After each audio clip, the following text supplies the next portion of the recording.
So it's official, home buyers payment is up 39% year over year, which is wreaking havoc in the real estate market. I'm Kyle Olson. I'm a real estate agent here in Orange County. I've been in the business for a while, and my goal is to provide you with updated information on the real estate market and also give you my take on the real estate market with boots on the ground here in Orange County and what I'm seeing. So personally, I was trying to buy a short-term rental in Florida, and for the past 6 months, I was getting outbid with 30 offers on the table, $100,000 over asking, bananas. And last week I put out an offer on a property and there was only one other offer on the table. So just right there, I'm seeing that interest rates are affecting people's buying powers. And even here in Orange County, my clients, especially first-time home buyers, and if you're a first-time home buyer, I sincerely apologize for what's going on in the real estate market, but you'll get your chance. But a lot of my first-time home buyers have gone silent. They are discouraged and they have had it. They've re-signed their leases and they are waiting for this hopeful real estate market crash. Now, over the past couple of months, my feelings on the real estate market have gone back and forth. I thought there wouldn't be a crash. I still don't think there'll be a huge crash, but I do see a substantial pullback happening potentially at the end of this year. But I wanted to get into this data right here from Redfin and what some leading indicators are for this slowdown in the real estate market, aside from interest rates continuing to creep up. So fewer people search for homes for sale on Google. Searches during the week ending April 23rd were down 6% from a year earlier. The seasonal adjusted Redfin Home Buyer Demand Index, a measure of requests for home tours and other home buying services from Redfin agents, was flat year over year during the week ending April 21st. It dropped 8% in the past 4 weeks, compared with a 3% decrease during the same period a year earlier. Touring activity from the first week of January through April 24 was 19% points behind the same period in 2021. And according to home tour technology company ShowingTime, I use ShowingTime as a real estate agent, mortgage purchase applications were down 17% from a year earlier, while the seasonality adjusted index decreased 8% week over week during the week ending in April 22nd. Lastly, for the week ending April 28, 30-year mortgage rates hovered at 5.1%.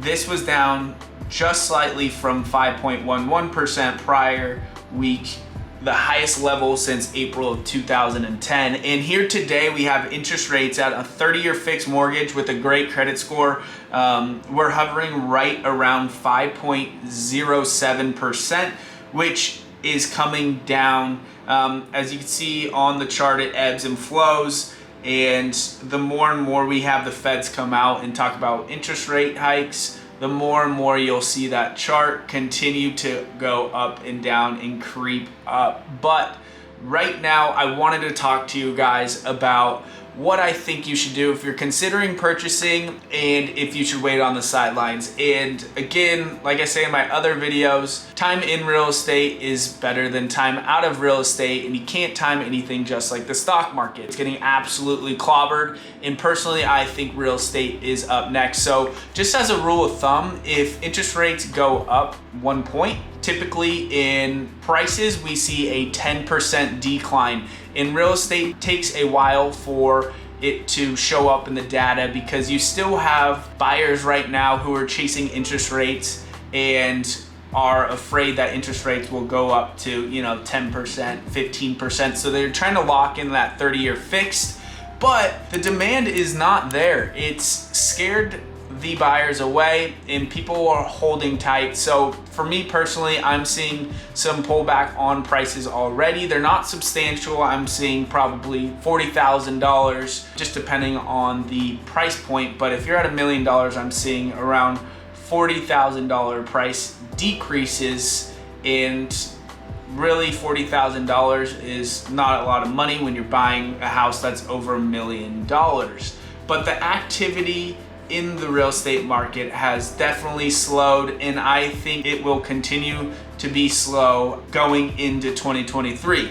Now, next year is a completely different story, but I think that the Feds are going to over-adjust for inflation and hike up rates too fast, and we're gonna be in a scenario where they have overdone their job and they have to pull back. They're usually late to the game, and they are never early to the game of trying to fix the problem of inflation. As you can see, the interest rate hikes came later after we had a bajillion dollars worth of money printing over COVID. So I think they're gonna overcompensate for these interest rates and end up pulling back, which might give a little period, maybe in 2023, of people who need to refinance to go ahead and do so if you bought recently in that 4.5, 5.5 range, even closer to 6% interest rates. So real quick, let's take a look at some charts provided by Redfin and just see where the data is. So median sales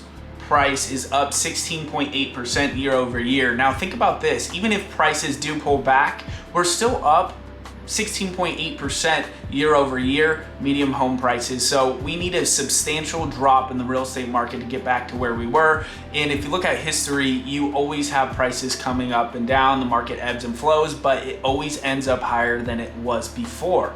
So unless some catastrophe happens, we will still be higher than we were a few years ago. But let's get into these charts. Next chart here, median asking price 15.9% year over year. You can see how much higher we are from 2020, 2021, and history. Since everything is somewhat back to normal, I assume that it will continue to sort of follow these trends that you see in 2020, 2021. Home buyer mortgage payments up 39.4% year over year.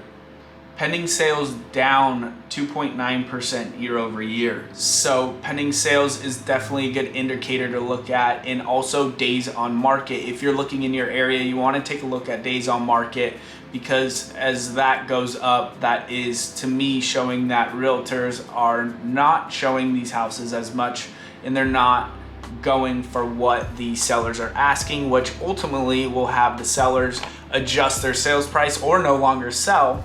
New listings of homes down 3.5% year over year.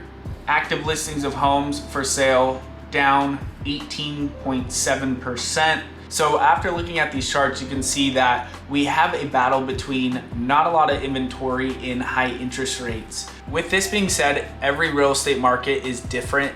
So your market might see a bigger pullback at the end of the year compared to a place like Orange County, and some markets might crash while others might see a 10% decline in home prices because the demand is still there, and maybe there's more supply in your specific area compared to others. So just keep that in mind when you're looking for a house. Take a look at the data and where you live specifically, and keep that in mind. Thank you guys so much for watching, and I will see you in the next video.